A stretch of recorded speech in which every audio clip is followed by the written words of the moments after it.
में ज़रा चेंजिंग ये है कि the energy of the electron in an orbit is proportional to its distance from the nucleus.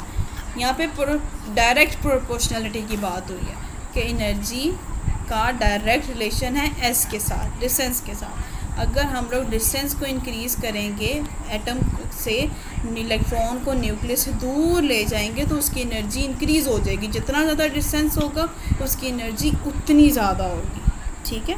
अगर आपने उसका डिस्टेंस कम कर दिया, डिस्टेंस अगर कम कर दिया तो एनर्जी भी कम हो गई है, ठीक है। उसके जितने पास होगा उसकी एनर्जी उतनी कम होगी और जितना दूर होगा उसकी एनर्जी उतनी ज़्यादा होगी। The energy of the electron in an orbit, ये हम लोगों ने डर कर लिया। नेक्स्ट पॉइंट पे देखते हैं, नेक्स्ट पे क्या कह रहे हैं। The electron revolves only in those orbit for which the angular momentum of electron is an integral multiple of h by 2 pi, where h is the Planck's constant and its value is 6.626 multiplied 10⁻⁻34 joule second। ये एक point important है। वो कहता है कि electron जो है orbit के हमेशा उसी ऑर्बिट में रहता है जहाँ पे उस ऑर्बिट का एंगुलर मोमेंटम कहते हैं कि मोमेंटम क्या होता है?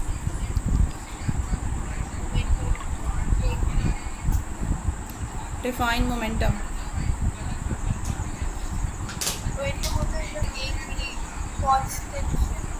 मोमेंटम हम कहते हैं measure of a motion of an object.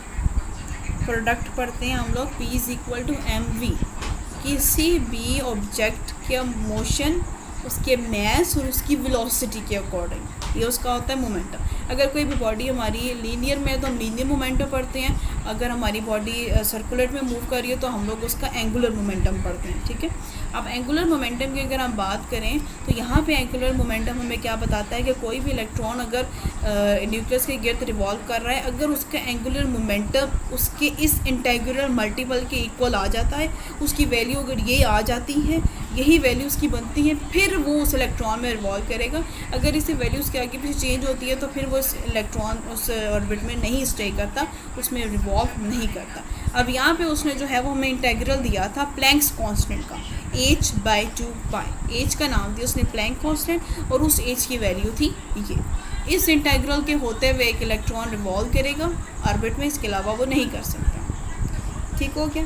Light is absorbed when an electron jumps to a higher energy orbit and emitted when an electron falls into a lower energy orbit।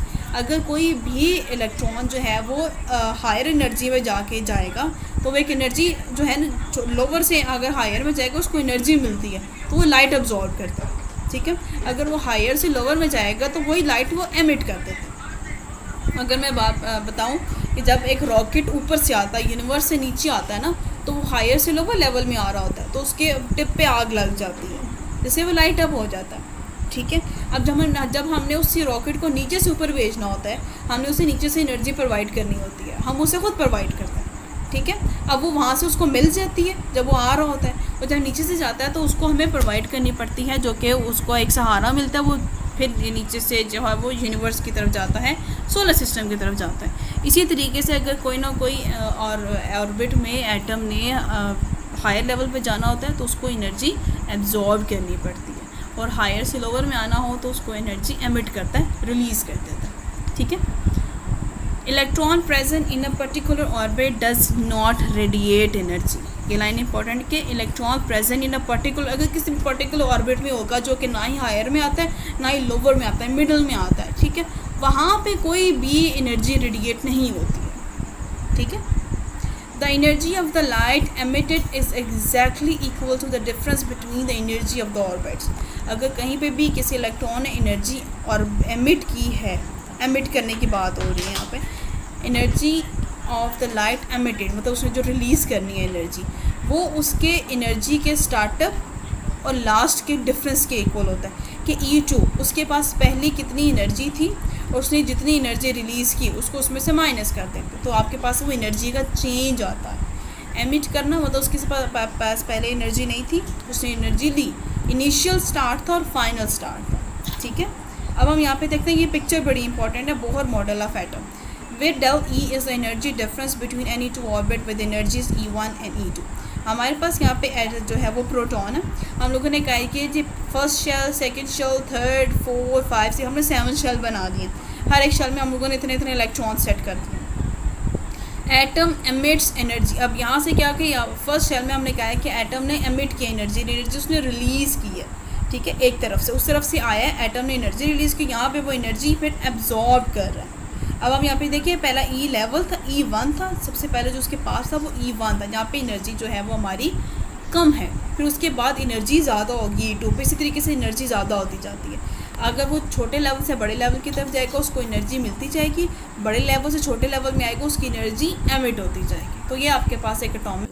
This is the correct model used by the modern science to describe the structure of the atom. ये हमारा अभी अगर आपकी book discuss किया जाए तो हम लोग अभी जो मॉडल पढ़ रहे हैं एटम का वो क्वांटम मैकेनिकल मॉडल के अकॉर्डिंग है, ठीक है, जो करंट स्ट्रक्चर चल रहा है एटम स्ट्रक्चर को ईजिली डिफाइन करता है। It incorporates the principle of a quantum mechanics and treats electrons as a wave particle and entities। क्योंकि हमारे पास जो क्वांटम थ्योरी थी ना उसने ज़रा चीज़ें हमारे लिए आसान कर दी थी, ठीक है, चीज़ों को समझना और बाकी चीज़ें जिसमें कोई ना कोई मिस्टेक थी, assumptions थी, predictions थी, वो सारी चीज़ें क्लियर हो गई।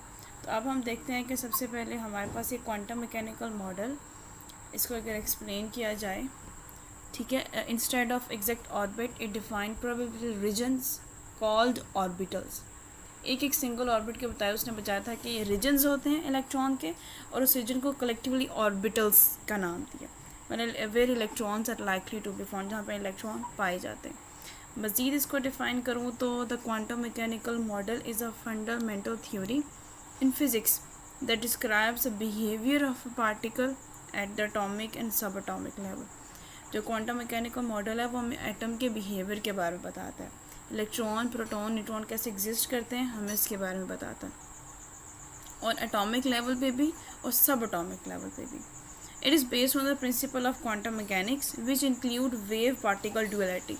अब क्वांटम जो है ना वो कुछ चीज़ों पे डिपेंड करता है, जैसे कि वेव पार्टिकल ड्यूअलिटी, उसके बाद क्वांटाइजेशन, प्रोबेबिलिटी और हेजनबर्ग अनसर्टेनिटी प्रिंसिपल, ये इन चीज़ों पर ज़रा कॉन्सिस्ट करता है। तो ये वेव पार्टिकल ड्यूअलिटी क्या होता है कि particle such as electron exhibit both wave like and particle, कि जो हमारे पास इलेक्ट्रॉन है ना वो एज आ वेव भी एग्जिस्ट करता है, बिहेव करता है, और एज आ पार्टिकल भी बिहेव करता है, ठीक है।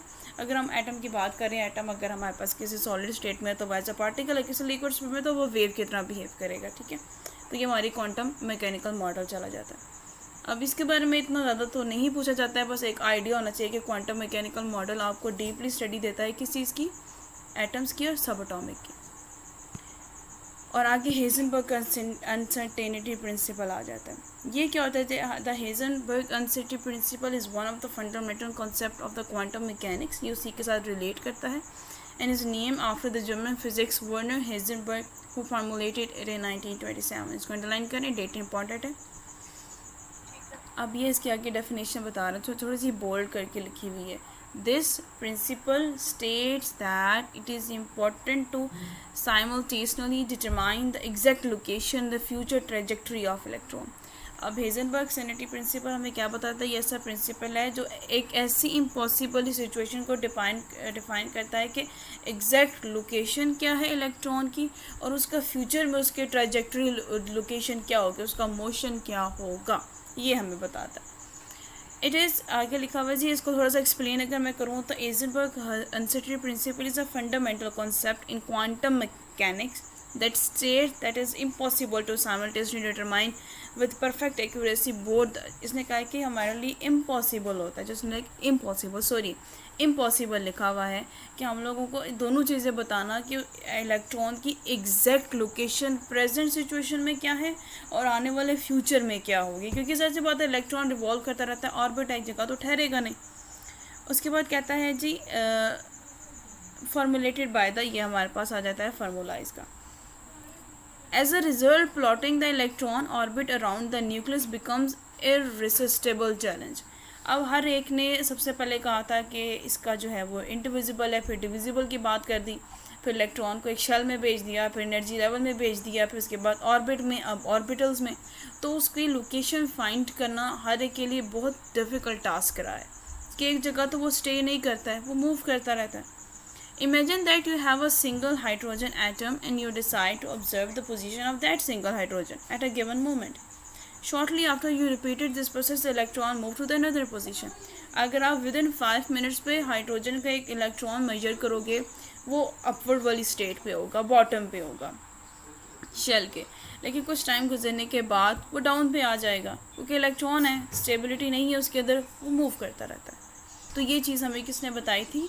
हेजनबर्ग अनसर्टेनिटी प्रिंसिपल, इसके नाम भी आ रहा है. This means that from the original location to the next one is completely unknown to you. Continuous repetition of this process allows the gradual construction of the three-dimensional. इस चीज़ को कहते हैं कि आपका इलेक्ट्रॉन जब पूरे में मूव करता है एक सर्कल में, तो 3 डायमेंशनल की शेप मैप एक रिप्रेजेंट करता है, जो कि likely location with the electron is expected to exist, और उसी डायमेंशन में इलेक्ट्रॉनिक्स एग्जिस्ट करता है, वहाँ पे एग्जिस्ट नहीं करता. हमारी अर्थ जो है अगर सन के इर्द गिर्द रिवॉल्व करती है, जिसकी वजह से दिन से सुबह, सुबह से रात होती है, अगर वो एक जगह खड़ी रहेगी तो या सुबह रहेगी या रात रहेगी. ठीक है, ये मूवमेंट आ रही है. You can not know for the sure where an electron is and where it goes next. This makes it is impossible to draw the orbit of the electron around the nucleus. तो इस orbit को ज़रूरी नहीं है कि वो electron उसके पास हो, वो दूर भी जाता है, ज़्यादा दूर भी चला जाता है, ज़्यादा करीब भी चला जाता है, तो उसकी मूवमेंट ग्रेजुअली चेंज होती रहती है. इन हाइड्रोजन, यहाँ पे बेस्ट एग्जांपल हाइड्रोजन की है, तो हेजनबर्ग अनसर्टेनिटी अगर आपने प्रेजेंट करना है तो उसकी एग्जांपल हाइड्रोजन अंडरलाइन कर लें. In hydrogen the electron has the potential to exist anywhere in the spherical region surrounding the nucleus. उसके पास ये पोटेंशियल होता है कि वो इस फॉर्म में एग्जिस्ट करता है कि वो कहीं पे भी मूव कर सकता है. 95% और whatever you want of the time the electron will be in a relatively simple region of a space close to the nucleus called an orbital. 95% जो इलेक्ट्रॉन है न्यूक्लियस के बहुत क्लोज होता है. यहाँ पे आप जितना मर्जी इसको परसेंटेज दे दें, जो ऑर्बिटल स्टेट में होता है उसके पास. An orbital is a region of the space where the electron lives. ये ऑर्बिटल की डेफिनेशन आ गई है MCQs के लिए या शॉर्ट के लिए, वो माइनर के लिए 1.5 मार्क्स के साथ ये आ सकता है कि orbital is a region of the space where the electron lives. ठीक है. लुइस डी ब्रोगाइल, ये भी जब ब्रोगाइल, ये भी Broglie, sorry Louis de Broglie, ये भी एक जिसने कोई ना कोई जो है हमें एजम्पशन दी है. A French physics 1924 proposed dual nature of electrons. ये ज़रा कॉन्सेप्ट अंडरस्टैंड करना है, what is dual nature of electron. ठीक है, ये आप मज़ीद जब आगे आपका लेवल बढ़ता जाएगा फिर आप इसको अंडरस्टैंड करेंगे. अब हम देखते हैं कि dual nature of electron, electron की ड्यूल नेचर होती है कि electron as a wave particle भी वेव की तरह भी एग्जिस्ट करता है, और एज अ उसकी दो नेचर्स हैं, एक पार्टिकल नेचर भी है और इसकी एक वेव नेचर भी है. अब पार्टिकल नेचर में क्या होता है कि electron can be considered discrete particle with defined mass and a charge. They can collide with other particles. ये हमारा पार्टिकल नेचर आ गया कि इलेक्ट्रॉन की. वेव नेचर क्या है? Electrons also exhibit wave like properties such as interference, diffraction, refraction. तो हमारे पास जो इलेक्ट्रॉन है वो दोनों स्टेट में एग्जिस्ट करता है, वो ड्यूल नेचर रखता है. ड्यूल नेचर मतलब उसके पास पार्टिकल नेचर भी है, एज अ पार्टिकल भी एग्जिस्ट करता है. आप उसको ले जाएं जिसमें वो कोलाइड करता है, अपनी पोजीशन चेंज करता है, ये उसकी पार्टिकल नेचर है. वेव नेचर में क्या होगा कि उसके पास इंटरफेरेंस आएगी, डिफ्रैक्शन आएगी. ओके हो गया? वेवलेंथ जिसमें आप काउंट करते हो. ओके, ये ड्यूल नेचर होती है एक इलेक्ट्रॉन की. His idea open the door for the new. अब उसने न्यू पॉसिबिलिटीज़ दे दी तो ज़ाहिर सी पता लोगों के पास सवाल भी नहीं बन गए. In 1927, a new possibility understanding the behavior of subatomic particles. This concept made a significant contribution to the development of the quantum mechanics. In 1927, Davison and the German experimentally confirmed the de Broglie hypothesis that electron has wave-like behavior. उसकी चीज़ को correct किया गया था. ठीक है, उसको wrong किसने नहीं कहा था. हम लोग अभी तक क्वांटम मैकेनिक्स में इलेक्ट्रॉन को ड्यूल नेचर के साथ पढ़ते हैं. This discovery laid the foundation for the modern quantum mechanics. ठीक है, अब हम अंडरस्टैंड करते हैं जी एटॉमिक मॉडल्स क्या होते हैं. An atomic model is a tool for understanding the nature and the behavior. इसको रीड करें. An atomic model is a tool for understanding the structure and behavior of atoms and their interactions in chemical reactions. Any atomic model helps us understand the structure of an atom, and an atomic model is not a physical model but represents a conceptual imagination. This helps to explain experimental observations of atomic behavior. The atomic model gives us progress, scientists continue to prove our knowledge in atomic problems. Okay, अब देखते हैं जी इसमें इन्होंने क्या explain किया है कि atomic model जो है वो हमें हेल्प करता है उसके स्ट्रक्चर, उसके बिहेवियर को अंडरस्टैंड करने के लिए। और N atomic model is not a physical model but represents a conceptual imagination. वही कहा ना, आपके पास कोई फिजिकल मॉडल नहीं है, आपकी कॉन्सेप्चुअल इमेजिनेशन है ये सारी, ठीक है। And this helps to explain experimental observations of atomic behaviour, atomic behave कैसे करता है, एग्जिस्ट कैसे करता है, and all that process. Okay, आगे चलते हैं। A simple view of structure of an atom, reading करें। The nucleus of an atom is in the center. It contains protons and neutrons. Protons and neutrons are collectively called nucleons. The nucleus is surrounded by electrons in shells. Protons and neutrons are massive particles. The mass of an electron is so small, so in practice, the mass of an atom is concentrated in the nucleus. Okay, आगे भी चले जाएं, एक ही साथ read हो जाए। The nucleus contains protons and neutrons. Protons are positively charged and neutrons are neutral. The nucleus has no negative charge. The positively charged protons must cancel each other out and the neutrons break apart. But atoms are stable and have existed for billions of years. Therefore, there must be some kind of attraction that connects them. No electrostatic or magnetic force occurs within the core. This is because these forces involve both attraction and repulsion. Therefore, the force that binds protons and neutrons together is a strong force. This force is called strong nuclear force. This is defined as the strong attractive force that binds protons and neutrons together. Okay, अब थोड़ा सा explain करते हैं। Simple view of structure of an atom. Nucleus of an atom is in the centre. थोड़ा सा structure represent करते हैं कि न्यूक्लियस उसके सेंटर में है, प्रोटॉन और न्यूट्रॉन उसके अंदर होते हैं। प्रोटॉन और न्यूट्रॉन कलेक्टिवली न्यूक्लॉन्स कहलाते हैं। और जो न्यूक्लियस सराउंडेड उसको इलेक्ट्रॉन ने क्या होता है, शेल में होता है। प्रोटॉन और न्यूट्रॉन का जो मैसिव पार्टिकल होता है उनका मैस ज़्यादा होता है, and the mass of the electron is so small. तो in practice the mass of an atom is considered the nucleus. तो मैस सबसे ज़्यादा एटम किसकी वजह से होता है, न्यूक्लियस, क्योंकि प्रोटॉन न्यूट्रॉन का मैस होता है, इलेक्ट्रॉन का मैस ज़्यादा नहीं होता। स्टेट हुई फोर्सेज हम नेचर में कैसे एग्जिस्ट करती हैं और उनकी क्या क्या प्रॉपर्टीज़ बन जाती हैं। अब जैसे कि हम लोग न्यूक्लियर फोर्स की बात कर रहे हैं, the nucleus contains protons and neutrons, proton and neutrons, ठीक है। न्यूक्लियस हमारे अंदर प्रोटॉन और न्यूट्रॉन होता है, कंबाइंड इसको न्यूक्लॉन्स कहते हैं। Proton are positively charge and neutrons are neutral. इसको अंडरलाइन करना है, एमसीक्यूज़ के लिए इंपॉर्टेंट है। प्रोटॉन पॉजिटिव होते हैं और जो न्यूट्रॉन होता है वो न्यूट्रल होता है, मतलब उसके ऊपर कोई चार्ज नहीं होता। द न्यूक्लियस मतलब बहुत चार्ज एग्जिस्ट भी कर सकते हैं, बहुत चार्ज नहीं एग्जिस्ट कर सकते उसके ऊपर। Nucleus has no negative charge. Nucleus के ऊपर कोई नेगेटिव चार्ज नहीं होता क्योंकि उसका प्रोटॉन जो पॉजिटिव है। The positively charge proton must cancel each other out and the nucleus must be break apart. अगर उसके बाद कोई होगा तो उसके साथ सेम अगर होगा चार्ज तो ऐसी बात है वो एक दूसरे को कैंसिल इफेक्ट कर देंगे। अगर अट्रैक्शन आएगा तो और मसला चला जाएगा, इसलिए उसके इस तरीके से बैलेंस रखा गया है उसको। But atoms are stable and have exist for billions of years. इसके बावजूद भी एटम जो है वो स्टेबल है और starting day of this universe and earth to till date वो एग्जिस्ट कर रहा है हर एक चीज़ के अंदर। Therefore there must be some kind of attraction that connects them. No electrostatic or magnetic forces occur within the core. This is because these forces involve both attraction and repulsion। चीज़ बहुत important है। हम लोग electrostatic force को पढ़ा है, magnetic को पढ़ा है। इलेक्ट्रोस्टैटिक होती है इलेक्ट्रॉन्स के दरमियान की फोर्स जो पॉजिटिव होते हैं, लाइक चार्जेस होंगे अनलाइक चार्जेस होंगे, उनके दरमियान जब भी अट्रैक्शन और रिपल्शन आती है। हम लोग मैग्नेटिक फोर्स में भी यही चीज़ पढ़ते हैं मैग्नेटिज्म के थ्रू। लेकिन एटम के अंदर ये कोई भी चीज़ प्रेजेंट नहीं करती क्योंकि उसके अंदर जो प्रॉपर्टीज़ अगर एटम के अंदर आएंगी तो atom will destroy. Okay, this is because these forces involve both attraction and a repulsion. Therefore, the force that binds protons and neutrons together is a strong force.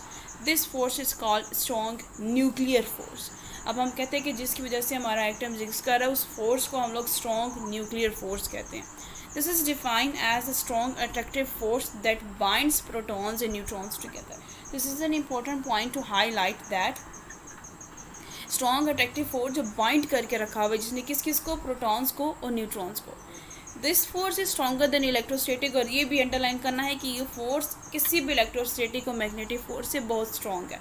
And this force exist between neutrons and neutrons, protons and proton. ये चीज़ neutron और neutron के दरमियान, proton और proton के दरमियान, neutrons और proton के दरमियान एग्जिस्ट करती है। ओके हो गया। नेक्स्ट है जी subatomic particles as a long question, this is also important. These are the specific values, you have to memorize them. सबसे पहले subatomic particles are the fundamental particles that make up atoms. Atoms के subatomic particles होते हैं जिसकी वजह से हमारा atom complete बनता है. वो कौन से particles हैं? Proton, neutron, electron. Proton positive होता है, न्यूट्रॉन न्यूट्रल होता है और इलेक्ट्रॉन पॉजिटिव होता है. अब इनके रिलेटिव मैसेस भी हैं.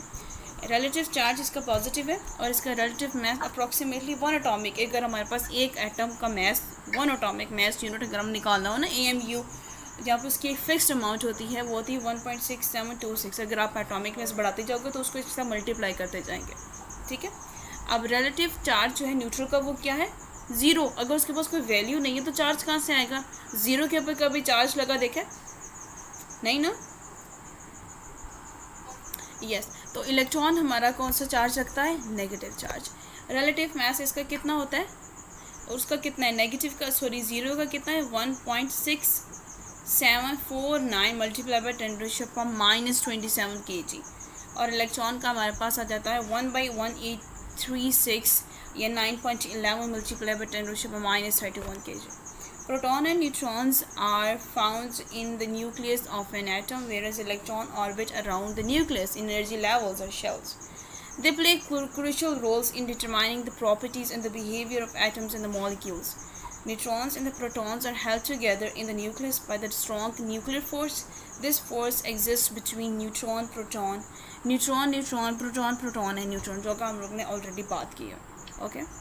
अब relationships between the subatomic particle, this is important short question कि what are the relationship between the subatomic particle, atom का न्यूक्लियस का, न्यूट्रॉन का, प्रोटॉन का, इलेक्ट्रॉन का आपस में क्या रिलेशन है उसको स्टडी करता है. प्रोटॉन एंड न्यूट्रॉन्स हैव रफली द सेम मास. अगर हम देखें तो रफली इनका सेम मास है, प्रोटॉन का भी और न्यूट्रॉन का भी, around 1 AMU. This mass contribute significantly to the total mass of the atom. जब ये दोनों मास ऐड किए जाते हैं, ये मैस जो होता है वो पूरे एक एटम का मैस है. Electron have much less mass. उसका इतना कम मैस उसको काउंट ही नहीं किया जाता है, निगोशिएट कर लिया जाता है. So their contribution to the total mass of an atom is usually negligible. उसको निगलेक्ट किया कर दिया जाता है.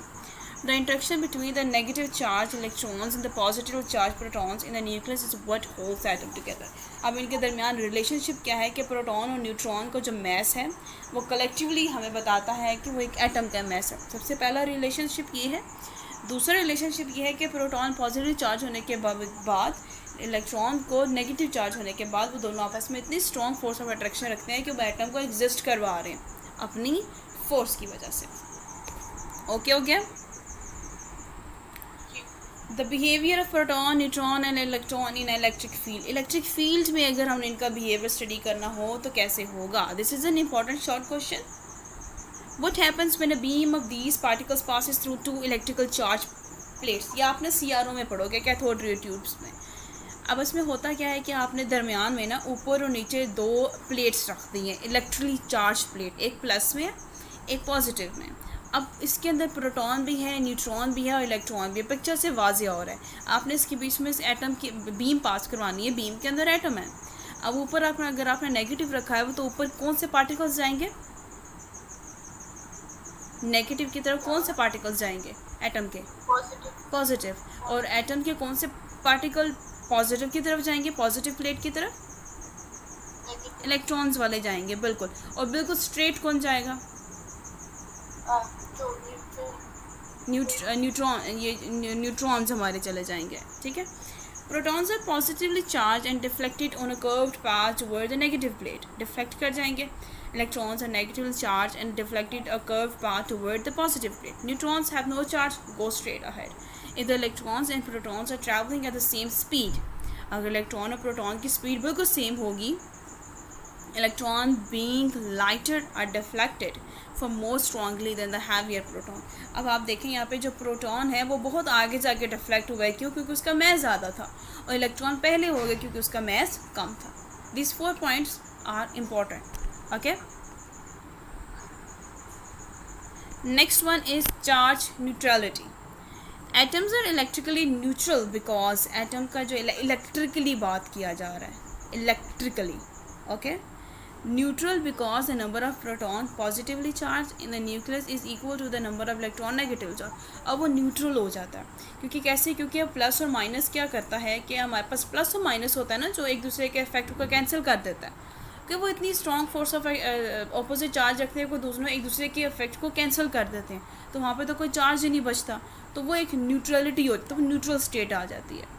And the charges balance each other, so there is no net charge at atom, तो वो नेट टोटल चार्ज नहीं बनता, क्योंकि वो दोनों एक दूसरे को बैलेंस कर देते हैं। अब रेडियो आइसोटॉप्स क्या होता है? Define radio isotopes. Radio isotopes, yes,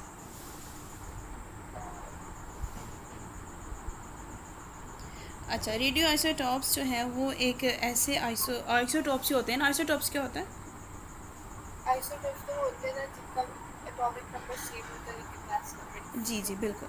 अब हम इजी वे में देखें तो रेडियो आइसोटॉप्स, इनके नाम देख लें। Radio isotope, radio active isotope या रेडियो एक्टिव एलिमेंट, ठीक है, ये बात आपने याद रखनी। और versions of element with unstable nuclei. अब हम लोगों ने ज़रा चीज़ें ना डिस्टिंग्विश करके बतानी है कि हमारे पास कुछ ऐसे न्यूक्लियाई होते हैं जो अनस्टेबल होते हैं। हमने कहा था ना एटम जो है वो स्टेबिलिटी हमने डिस्कस किया है, एटम हैव स्टेबिलिटी और एटम इज़ अनस्टेबल। ये चीज़ ज़रा इंपॉर्टेंट है कि एटम जो है वो उसके पास स्टेबिलिटी है या फिर वो अनस्टेबल होता है। ये क्वेश्चन इंपॉर्टेंट है कि एटम नेचर स्टेबल है या फिर अनस्टेबल है। तो एटम की अगर हम नेचर की बात करें, atom can be either stable और unstable depending on the arrangement of their protons and neutron.